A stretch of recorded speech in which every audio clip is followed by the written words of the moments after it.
que, que, que otros, es simplemente igual, pero que tiene sus propias características, ¿eh? Como ya todos sabéis y entendéis.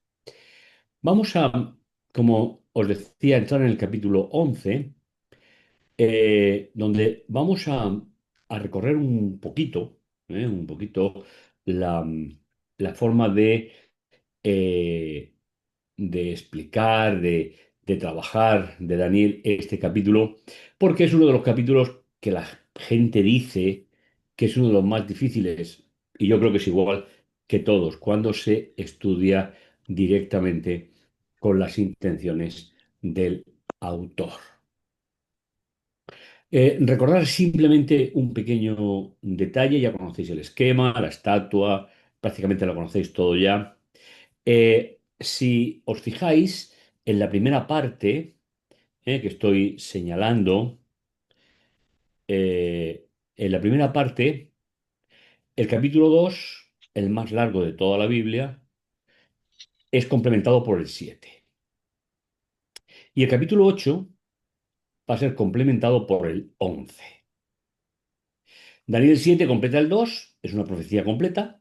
Daniel 11 completa el 8, es una profecía parcial. Y eso seguro que os vais a acordar ahora cuando lo veamos. Con lo cual, vamos a seguir rellenando los pies de hierro y de arcilla y algún detalle más que tendremos ya dentro de la piedra. Aunque, como hemos dicho en alguna ocasión, la piedra va a ser rellenada completamente por el libro del Apocalipsis. Mirad, aquí tenéis un esquema para intentar mostrar un poco los diferentes niveles de compromiso que van a aparecer en el capítulo 11. Mirad, empezamos por la providencia divina, el que está transmitiendo todo el mensaje, y hay un objetivo en el capítulo 11: quitar el dominio y el control a Dios sobre el concepto profético. ¿Y cómo se desarrolla ese intento de usurpación? Pues está el rey del norte como principal autor de ello y está el rey del sur que va a mantener una gran batalla, que ese es el tema del capítulo 11, para que ese control sea quitado de Dios. ¿Eh? ¿Y cómo se hace finalmente en el capítulo 11? Se hace a través de un rey altivo y opresor, donde la ambición y la resistencia a Dios va a hacer que finalmente tengamos más datos, el caos y la profanación y un futuro incierto en principio para el destinatario final. El tema, como hemos visto en todo el libro, va a seguir siendo el mismo: la profanación masiva, sacrílega del santuario de la nueva alianza. Visto este pequeño esquema donde veis que hay diferentes niveles de fuerzas y donde finalmente a través de este sistema que se llama de semiótica, es decir, buscar el papel, la función que juega cada actor dentro de un capítulo, si en un capítulo necesario es en el libro de Daniel. Entonces, Dios está siendo atacado por un reino, por otro reino, que mantienen un conflicto y que finalmente en la última etapa el dominio se quiere quitar por este rey altivo que es el antihéroe, es decir, el contrario de Dios, y finalmente, como digo, estamos en la segunda parte del libro, capítulo 8, capítulo 11 va a completar este capítulo 8. Fijaos, hay una cita de un historiador de la corte romana de la época de Jesús, llamado Flavio Josefo, que dice lo siguiente: porque no solo profetizó sobre eventos futuros, habla de Daniel, como lo hicieron los otros profetas, sino que también determinó su cumplimiento. Además escribió y dejó tras de sí lo que manifiesta la exactitud e indiscutible veracidad de sus predicciones. He mantenido la palabra, pero también se puede traducir sus profecías. Lo que pasa es que las profecías no son de Daniel, las profecías son de Dios. Pero este historiador judío, que nunca llegó a pensar como Jesús, pero sí que reconoce que Daniel tiene una superioridad con respecto a los demás.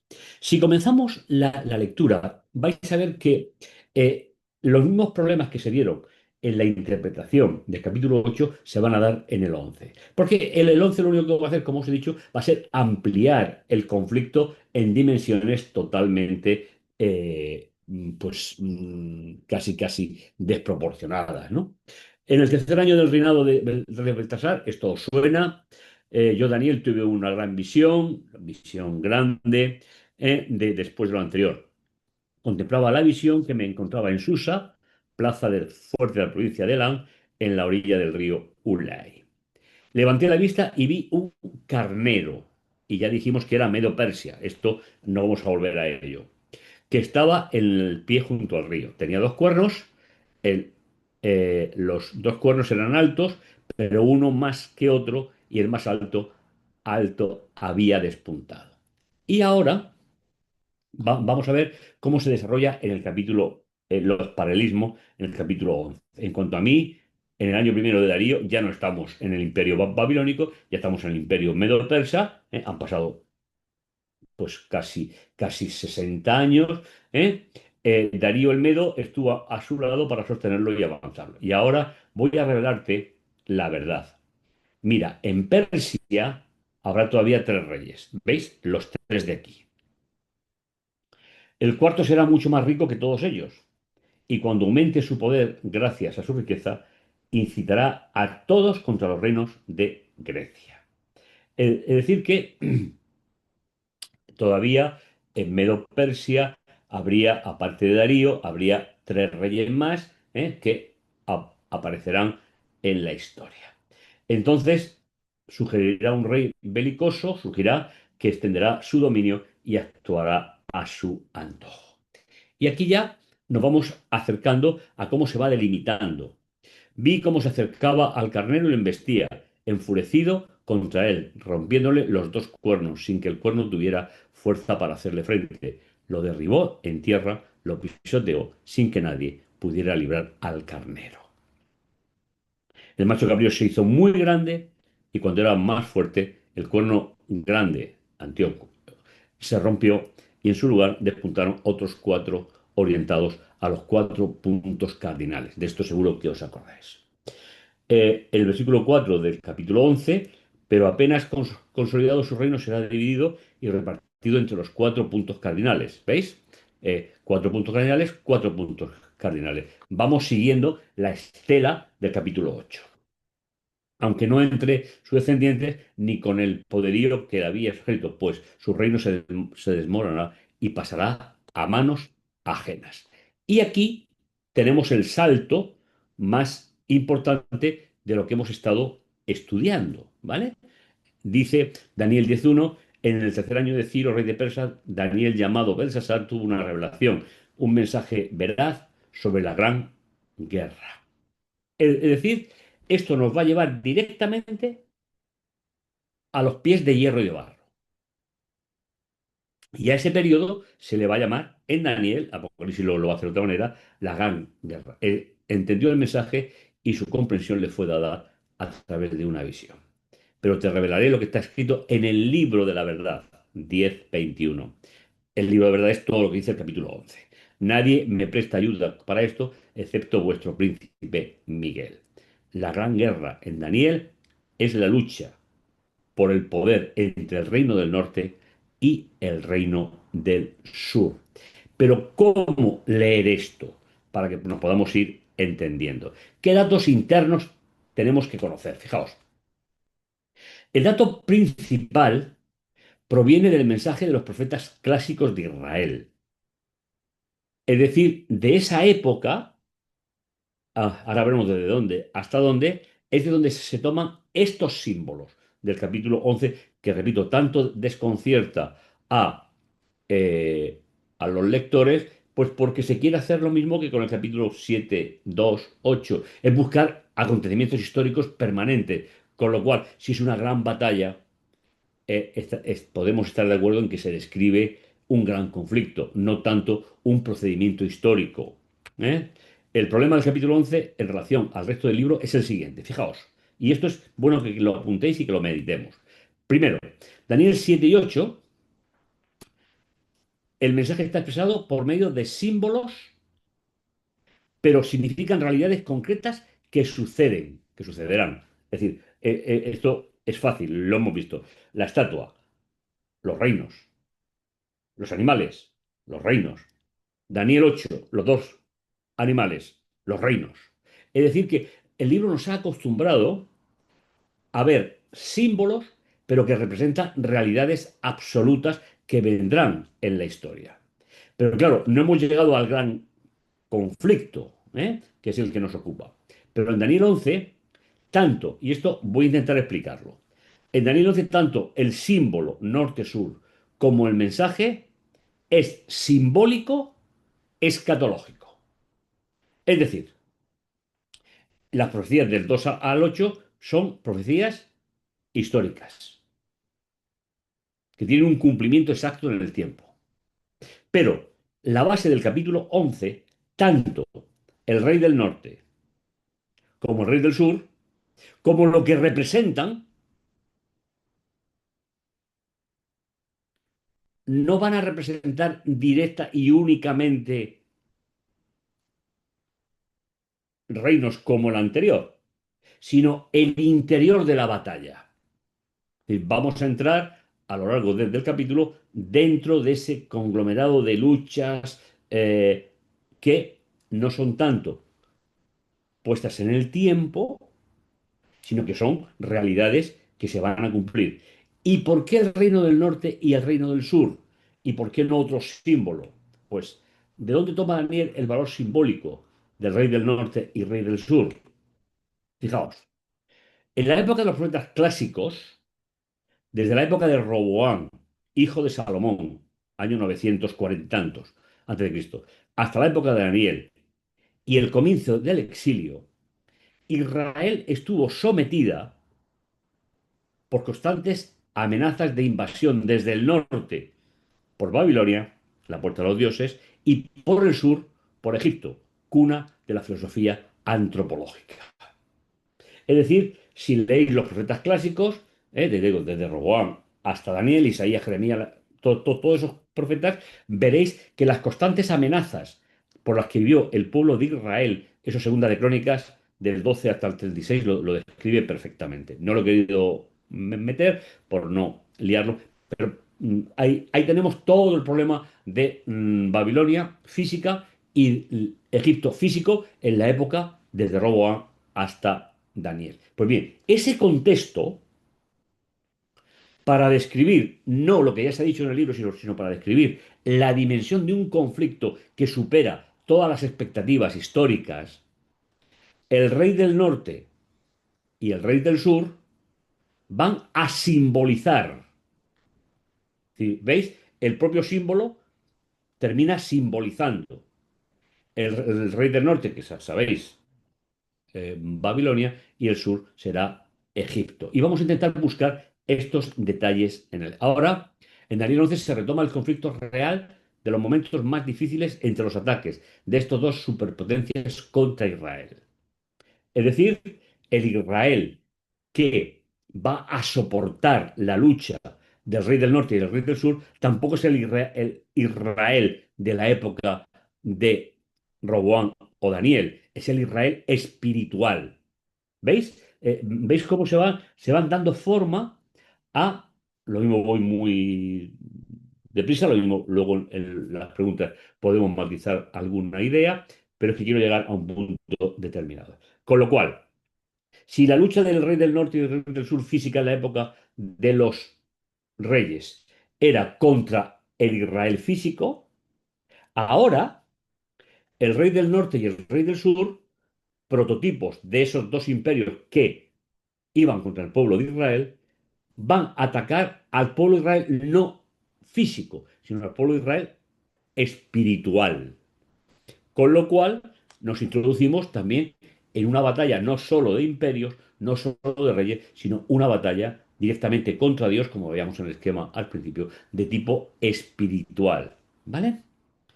Entonces, como dato interno, podemos identificar simbólicamente en una época posterior a Jesús, al rey del norte. El texto dice, fijaos, a ver si os suena esto de algo. Volverá pues a su tierra con grandes riquezas y su corazón será contra la alianza santa. Hará su voluntad y volverá a su tierra. Al tiempo señalado volverá y se dirigirá contra el sur, pero la postrera venida no será como la primera, porque vendrá contra él la nave de Quitín, es decir, el Mediterráneo, las que salen de los puertos del norte de África, Quitín. Y él será intimidado y volverá y se indignará contra el pacto, contra la alianza santa y hará según su voluntad y volverá y se engrandecerá con los que abandonen la santa alianza y se levantarán de sus partes tropas que profanarán el santuario, la fortaleza, quitarán el continuo y pondrán allí la abominación desoladora. ¿A qué suena esto? Suena a la ley de Daniel 7:25 y suena a la explicación de ese término ley en el capítulo 8. Fijaos, contra, disculpadme, he dejado, pero no, es Alianza Santa, hará su voluntad, indignará contra la Alianza Santa, hará según su voluntad y volverá y se entenderá contra los que abandonen la Santa Alianza. Es decir, cogerá en su seno los que abandonan la alianza del pueblo de Israel espiritual posterior a Jesús, ¿eh? Y se levantará de su parte tropas que profanarán el santuario, la fortaleza, quitarán el continuo y pondrán allí la abominación desoladora. Por tanto, vemos que en ese contexto simbólico de una batalla espiritual en toda su dimensión, quien asume el rey del norte es el cuerno pequeño del capítulo 8, del capítulo 7 y el hierro del capítulo 2. Y ahora nos vamos a ir metiendo poco a poco en la lucha entre el hierro y la arcilla. Y ahí es donde se va a desarrollar durante más de 1400 años hasta ahora esa lucha de poder entre una religión que se ha puesto en el lugar de Dios, que ha perseguido a los verdaderos adoradores de la nueva alianza a través del santuario celestial, el continuo celestial, sumo sacerdote celestial, y va a disputar en la tierra el espacio entre esa religión metamorfósica con el poder filosófico que intenta acaparar no el sentido religioso, sino el sentido de las cosas que vienen a través de la razón, que sería la arcilla. A ver, la arcilla no es un elemento que se haya puesto en el capítulo 2 por casualidad, porque la arcilla en el mundo semita es con el elemento que Dios creó al ser humano. Cogió arcilla y le sopló aliento de vida. Con lo cual, todos esos símbolos reales de toda la primera gran parte de la Biblia, ahora se van a configurar los elementos fundamentales de ese gran conflicto.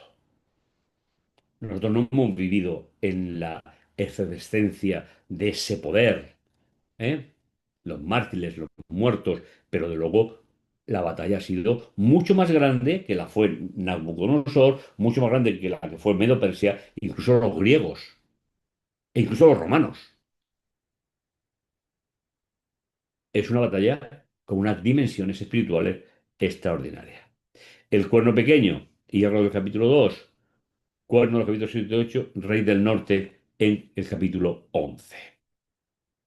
En relación al sur, ¿eh? Eh, símbolo de la filosofía griega, llegamos a la conclusión de que se puede leer de la siguiente forma. Fijaos, la lucha del cuerno pequeño fue contra los reyes Y todo ello por el control de lo que quedaba del imperio. Aquí el cine nos ha ayudado muchísimo. Es decir, ¿cuántas cintas hay de la lucha entre la iglesia y el poder? De hecho, hasta la propia reforma, luterana fue porque los príncipes alemanes querían quitarse la hegemonía del cuerno pequeño.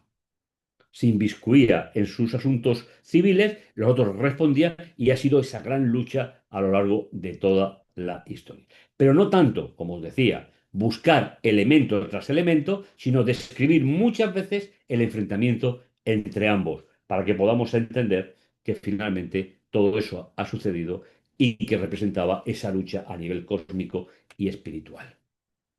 La convivencia del clero con los reyes fue una lucha genocida hasta la Revolución Francesa. Recordaremos, ¿eh? Daniel, y de lo que vistes, de los pies y de los dedos en parte de hierro cocido y parte de poder religioso cuerno, representan un reino dividido, pero habrá en él algo de la solidez del hierro, según viste mezclado con el barro cocido. ¿Veis? Elementos Babilonia, pero no la Babilonia física, no la Babilonia que invadía Jerusalén antes de Daniel, ni la que sino una dimensión completamente diferente. Y para eso Daniel, porque es Miguel quien, perdón, es Gabriel quien le está interpretando, está utilizando un símbolo que representa un símbolo de una batalla espiritual. ¿Eh? Según viste ese hierro mezclado 43 con el barro, se mezclarán por medio de alternancias humanas, pero no se unirán el uno con el otro como el hierro no se mezcla con el barro. El lector de Daniel 11 no debe dejarse impresionar por el gran grafismo utilizado en una gran lucha tipificada por Cuerno Pequeño, Rey del Norte, la metamorfosis de la religión en una religión de profanación del santuario celestial con todas sus leyes ceremoniales, la arcilla alfarero, el rey del sur, el intento de los reyes históricamente de separarse del intento de alienación propuesta por el rey del norte o pueblo pequeño, bajo la dictadura de un concepto erróneo de la religión imperial. ¿Veis? Finalmente, nosotros estamos en disposición, porque ya es historia, de poder leer este capítulo, pero repito, no si cometemos el error de querer un capítulo simbólico con figuras simbólicas, convertirlo en un itinerario completo de la historia, sino las idas y venidas entre el rey del norte y el rey del sur, que se van a repetir cíclicamente en el capítulo, nos van a advertir de todo ese gran problema que se vivió a lo largo y que se sigue viviendo a lo largo de hoy. Solo que, bueno, hoy estamos en un periodo donde las relaciones interpersonales son más suaves, pero que finalmente todos conocemos que hay ramificaciones de que el poder político pretende quitarse completamente a los poderes religiosos y el poder religioso quiere tener su sitio dentro del poder político. Con lo cual, el capítulo 11 es un colofón a todo el libro, pero ya totalmente a nivel espiritual. Resumen, personalmente acepto la idea de que el fin del capítulo 11 es describir el gran conflicto que transcurre desde el año 538 después de Cristo. Esta fecha me permitís que la introduzca, la encontramos en el capítulo 12, la semana que viene, hasta la segunda venida de Miguel. 538, segunda venida de Miguel. Toda esa batalla, ¿eh? Como decíamos al principio, el problema se lleva a través de las colonias, el problema se lleva a través de la reforma a los países que son reformados. Es decir, esa lucha ha sido lo que realmente ha caracterizado desde la caída del Imperio Romano casi 100 años después, pero que ha sido una lucha fratricida entre el pensamiento del ser humano basado en filosofía o el pensamiento de esa metamorfosis de la religión, habiendo cambiado toda la estructura de la alianza y toda la estructura de aquello que es la verdadera religión. Sin duda, transcurre en la historia, pero el capítulo no tendría la intención de escribir la historia como Daniel 2, 7, 8 y 9, sino involucrar al lector en un contexto que sobrepasa con creces lo vivido por el pueblo de Dios a lo largo de su historia. Nabucodonosor no asesinó por asesinar. Los medos persas tampoco, los griegos tampoco. Y los romanos, pues a quien les estorbaba. Pero finalmente no fueron masacres como las que hizo el Cuerno Pequeño o Rey del Norte durante todo el periodo de la Inquisición. Y eso fue lo que provocó la rebelión porque quitaba y ponía reyes. Y los reyes reclamaban que eran independientes, que eran poderes civiles. Y esa ha sido la lucha hasta el día de hoy. El lenguaje es profético clásico, profetas de la Biblia hebrea, convertido en lenguaje histórico escatológico durante 1488 años hasta hoy. Y será hasta el fin religión contra filosofía humanista. Y solo tenéis que ver cómo está el planeta donde predomina la filosofía, la religión está anulada. Donde predomina la religión, la filosofía intenta ser anulada. Y esa es la gran batalla. Dos poderes que van contra la alianza, contra el plan de Dios de salvación y contra toda la obra del resucitado que conocemos bien, porque ya Daniel capítulo 9 nos hizo una referencia a ello. Con esto os invito no a que lo hayamos resuelto todo, porque habría que ver los diferentes periodos, pero finalmente todos van a ser lo mismo. Cuando cuando gobernaba el rey del sur, atacaba al rey del norte. Y los países donde el rey del norte era el dueño y señor, los reyes de esa parte querían la independencia. Los ejecutaban, los martirizaban, los desterraban, los destronaban. Ese es el gran conflicto que el capítulo 11 quiere mostrarnos a los creyentes de esta parte de la historia. Y si me permitís, simplemente recuerdo los dos conceptos fundamentales. Uno, un lenguaje simbólico para hablar de una batalla espiritual, que no es que sea simbólica, pero es espiritual, que tiene dos enfrentamientos o dos poderes que se enfrentan. Un poder similar al de Egipto, filosofía, ¿eh? Y un poder religioso de un nivel, de una metamorfosis increíble, que se disputan el poder el uno y el otro. Y en tercer lugar y último, describir con tanta intensidad y con tanto texto el capítulo 11 no es que nos esté dando más detalles históricos, aunque tengamos teólogos que sí que lo piensan así, pero simplemente es por mantener la magnitud del genocidio que ha sido para la alianza, el santuario celestial, la doble lucha entre el poder político y el poder religioso a lo largo de los siglos.